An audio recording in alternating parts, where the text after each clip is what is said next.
Nagiging mas mainit ang sitwasyon sa politika matapos kumalat ang balitang nagkakaisa umano ang ilang general at opisyal ng army upang himukin si Pangulong Ferdinand Bongbong Marcos Jr. na bumaba sa puwesto. Ayon sa mga ulat, lumalakas ang tinig ng mga militar na hindi na kontento sa kasalukuyang pamamalakad ng administrasyon. Ibinunyag ng ilang insider na nagkaroon ng serye ng pagpupulong ang mga general at mataas na opisyal ng army kung saan inilabas nila ang kanilang pagkadismaya sa direksyon ng bansa. Kabilang sa mga usapin ang umano'y kawalan ng malinaw na tugon ng pamahalaan sa mga isyu ng korupsyon, seguridad at ekonomiya. Bagamat wala pang opisyal na pahayag ang Armed Forces of the Philippines, umaalingaw-ngaw ang panawagang kailangan ng magbitiw ang Pangulo. Samantala, nananatiling tahimik ang palasyo sa gitna ng mga naglalabasang alegasyon. Gayunpaman, patuloy na lumalakas ang spekulasyon na posibleng magkaroon ng mas malaking pagkilos mula sa hanay ng militar. Ang tanong ng bayan, makikinig ba si Pangulong Marcos Jr. sa panawagan ng mga general o mas lalo pang iikting ang tensyon sa pagitan ng gobyerno at ng sandatahang lakas?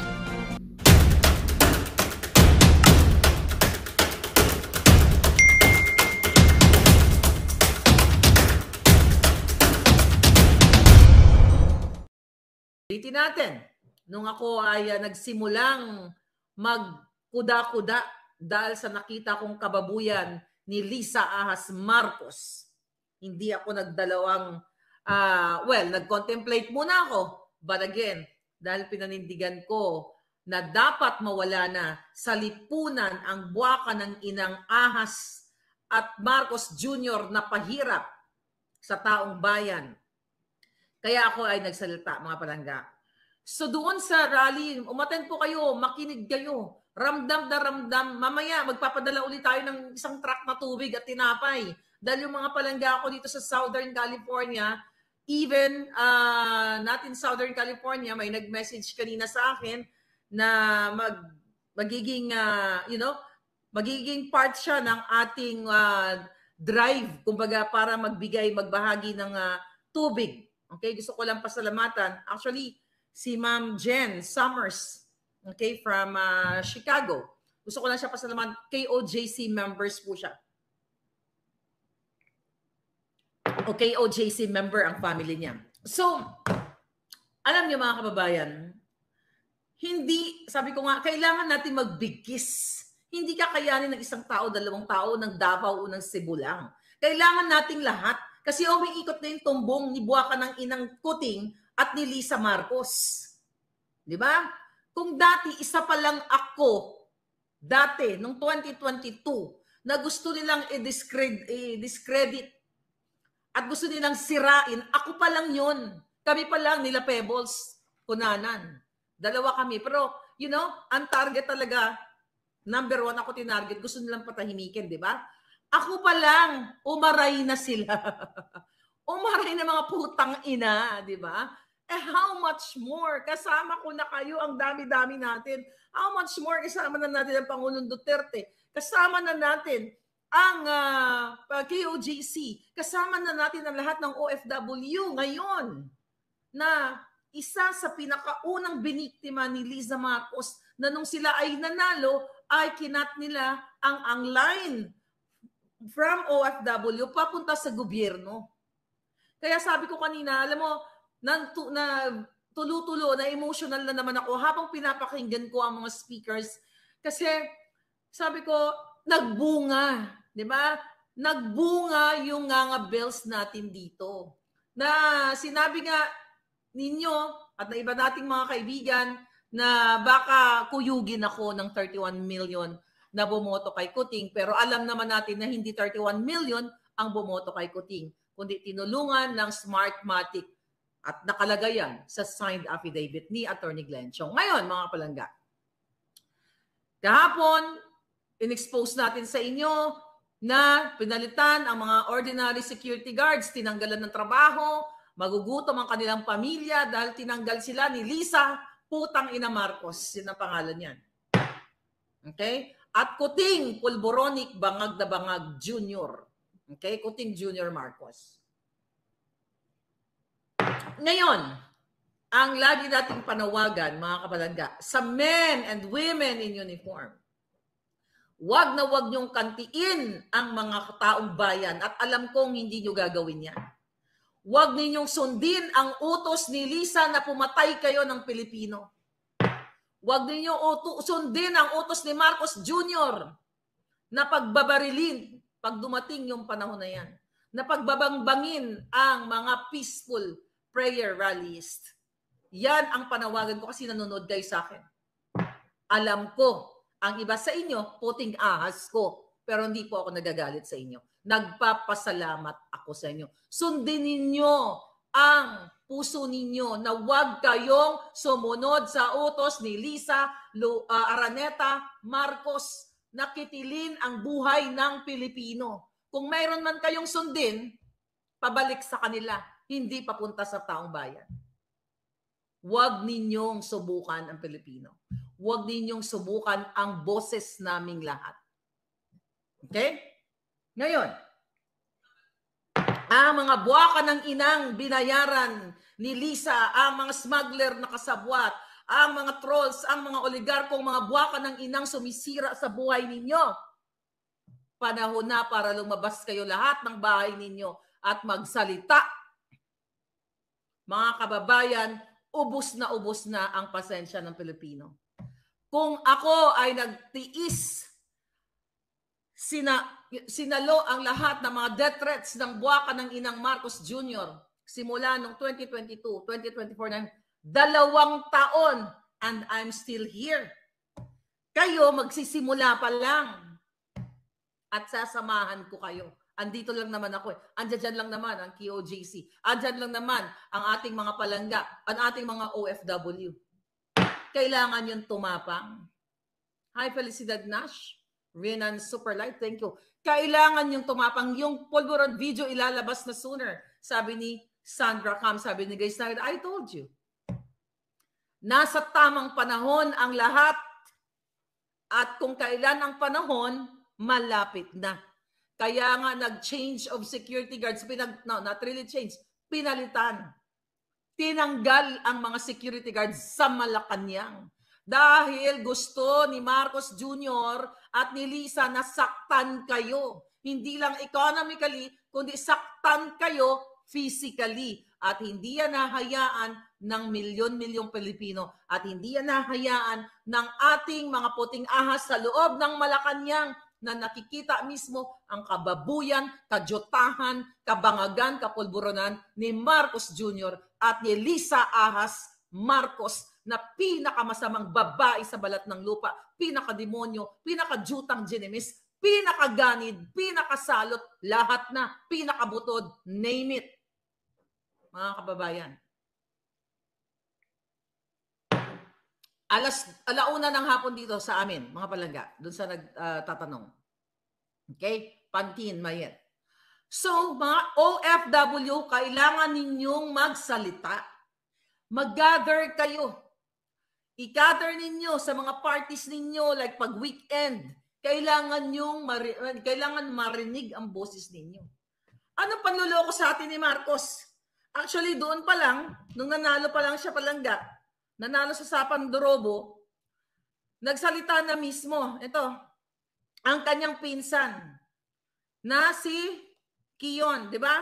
Na parang hindi, na si Liza Marcos ay, Lisa Ahas, Lisa Araneta, ay backbone ni Marcos Jr. Ang exact sinabi ni Michael Marcos Kiyon, na pinsan ni Marcos Jr., Liza is tough in many ways. She is BBM's backbone.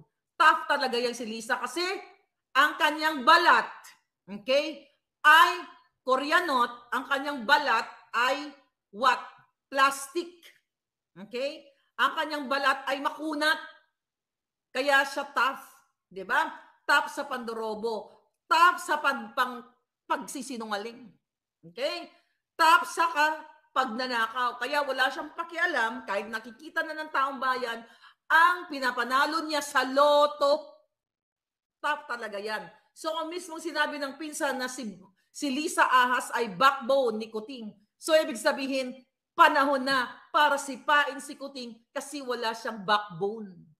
Diba? Kung walang backbone ng presidente mo, putang ina, ilubog na sa kumunoy. Yun ang dapat gawin sa kanya. Okay? Oh. Nung mga nakaraang, ito, binabalikan ko yung kanyang interview. Oh, yung mga pinagsasabi ng mga kaibigan ni Lisa Ahas at ni Kuting. Okay?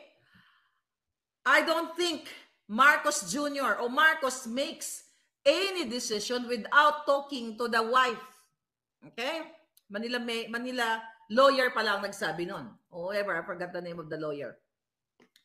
Pero isa yon sa sinabi na hindi nakakapagdesisyon ang putang inang Marcos Jr. Baka ng Genemis bangag na bangag kung hindi niya ikukonsulta sa kanyang asawang mandorobong demonita o bruha. So, dahil walang backbone ng presidente, walang sariling desisyon, hindi makapag-isip ng tama, kaya panahon na para ilubog sa kumunoy. Itapon ng bonggang-bongga. Ngayon, mga kababayan, okay, ayon pa sa mga nakakilala nila, ito 2022 itong article na ito, na maliwanag na si Lisa Ahas ay in charge sa lahat. Okay, even during the campaign. Siya ang in charge, kaya siya ang nakipagsabuatan sa Smart Magic at yan again ay nasa signed affidavit ni Attorney Glenn Chong. Kung natatandaan ninyo mga kababayan, nung in-interview si Lisa Ahas, ni Aster Amoyo, na kung sino ang role model niya. Sabi niya, ang kanyang role model is me. Na ibig sabihin, narcissistic ang buwaka ng ina. Role model nga hindi yung sarili mo. Hindi mo bubuhatin ang sarili mo. Kung di mag-cite ka ng mga famous na tao na role model mo, yun yung parang motivation mo na wow, itong taong ito ay gumawa ng kabutihan. Pero role model niya yung smuggler na katulad niya. Yung kawatan, yung lahat, name it, lahat ng kababuyan na kay Lisa Araneta Marcos, baboy ang putang inang yan. Pinakababoy ang hinayupak na yan. Kaya dapat yan ikulong sa kulungan ng mga baboy. Hindi sa kulungan ng tao, kundi sa kulungan ng mga baboy kasama yung mga kawangis niya. Mga kababayan. Ngayon, nung in-interview pa siya, binalikan ko, okay, na sinabi mismo ni Lisa Ahas Marcos, okay, ni Kuting Jr., okay, sinabi mismo ni Kuting Jr.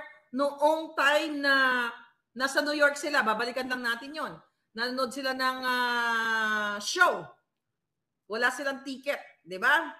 Ang sabi ni Kuting Jr. dyan, kung kailangan umakting si Lisa Marcos na galit o umiyak o maglandiin niya ang mga security guard para makuha niya o maka-upgrade siya ng ticket, kahit sold out na yung ticket, gagawin niya. So, ibig sabihin, kahit kaya ni Lisang magdrama, umiyak, o ibikaka ang kipay niya para makakuha ng upgrade ng ticket or for whatever. So kung ticket lang ay bumukaka, kaya niyang ibukaka ang kipay niya, which is sabi ni Kuting. How much more ang bilyon na pera ng bayan? Yun nga lang, ticket, nagbukang pinalabasin yung pagiging pandorobo nila sa New York. Remember that? Na nag-iyak-iyak siya, nagdrama-drama siya. Di ba? So ngayon, mga kababayan, binabalikan natin na kung kaya ni Lisa Ahas, sabi nga ng Kuting, na umarte, mag-iyak-iyak. Kaya yung mga nakikita niyong drama-drama niyo, emotional, kaputahan lahat yan. Pambababo yan, pangloloko sa inyo. Kung kaya ni Lisa Marcos na magsabi o magdrama para lamang sa ticket, sa concert ticket, sabi ko nga, how much more? How much more ang bilyon-bilyong pera o trilyong pera na ninanakaw nila ngayon sa smuggling sa lahat ng ahensya ng gobyerno. See that? Nakita nyo na mga palangga? Ngayon, ano pang sinabi ng hinayupak?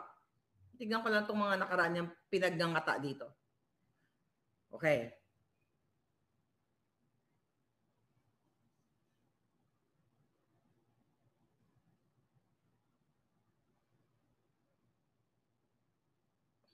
Okay. So more or less, yun yung gusto kong balikan.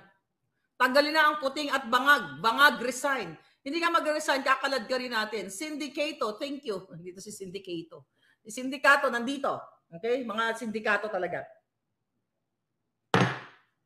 Mga palangga, ang dami na natin. Panahon na para lumabas din kayo.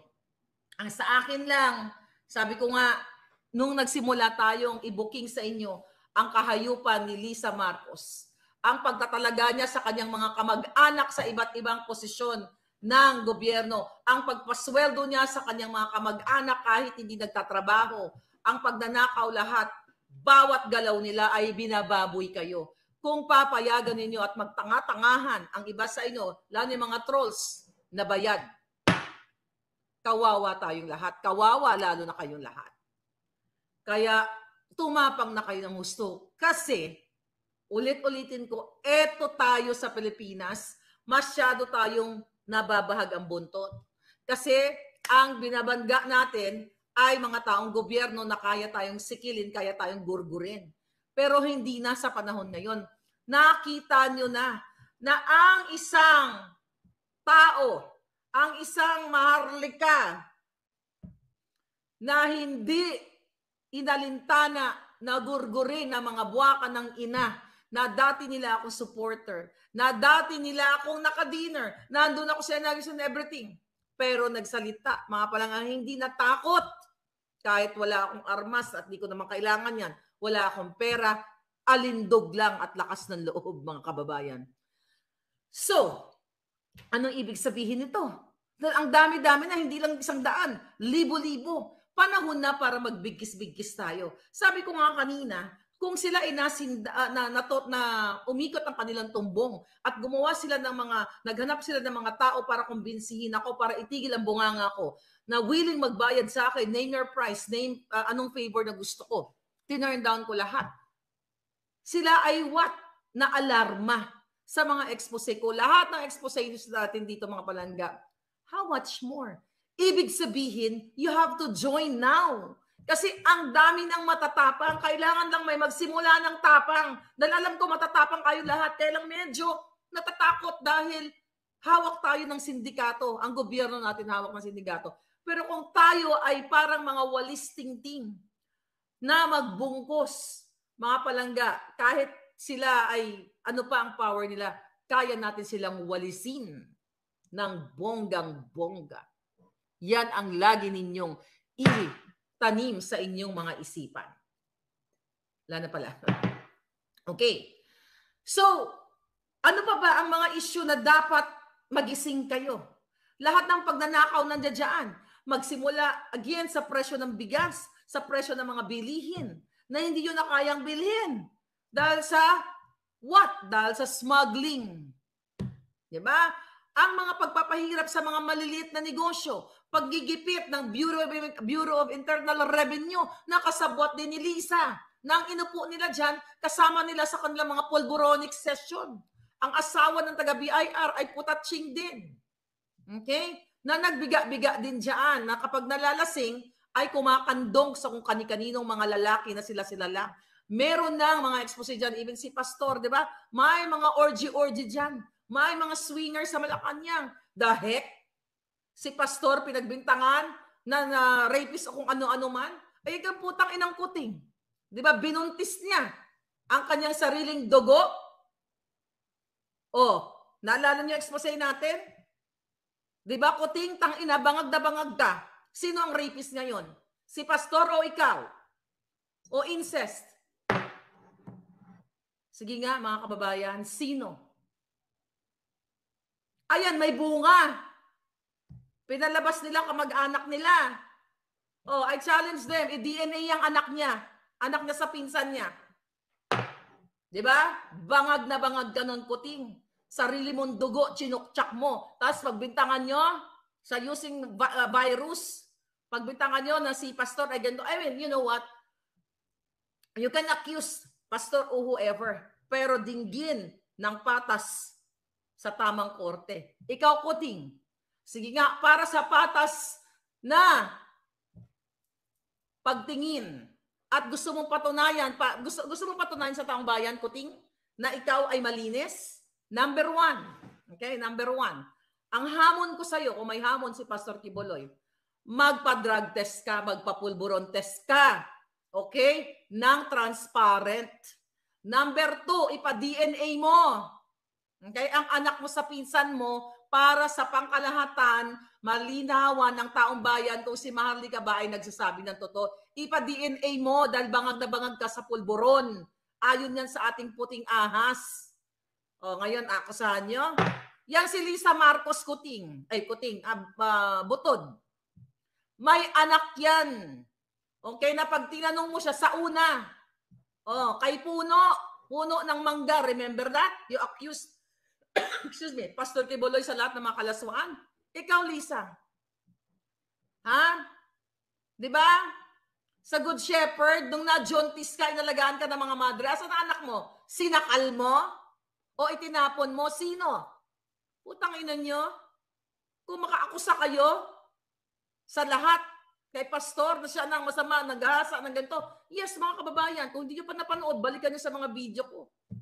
Si Kuting, binangbang, chinukchak chenes ang sarili niyang dugo. Si Lisa, kunyari 3 lang yung anak niya, pero 4 may panganay siya kay Puno. At nung nabuntis ang putang inang yan, nagpaalaga sa mga madre. Isa yan sa mga expose natin sa Shepherd, Valenzuela by Good Shepherd. Nasaan ang anak mong hayop ka? Sinakal mo? Ginorgor mo? Nasaan? Impacta. Aakusahan niyo si pastor na ganito, masamang damo, masamang ganyan, malaswa. Anong ginagawa niyong mga hayop kayo? I challenge you, Kuting. Magpa-pulburon test ka. Magpa-DNA ka para sa katahimikan ng lahat. Ipa-DNA mo ang anak mo sa pinsan mo. Putang ina mo. Visit kayo, mga hinayupak. Nika Pinay, si Martin Araneta daw anak ni Lisa Smugs, hindi daw niya yun kapatid. Yung butod. Tignan natin, itapat natin doon kay Puno ng Mangga. Ilang taon na, well, tignan natin, i-compute natin kung, I don't know about that palangga. Pero tignan natin, ikumpara natin, yung kapatid-kapatid. Possible kasi lahat ng kademonyuhan, yun ang ginagawa nila ng paraan. Ngayon, recent, may nag-send sa akin yung, hindi ko napanood lahat. Yan po yung buwaka ng inang Lisa Smugs. Ginamit pa si Taylor Swift doon sa arte-arte nila ni Kuting. Yung binabati nila si Sandro na tumanggap ng Rolex. Sandro, kakalad ka rin din kita sa korte.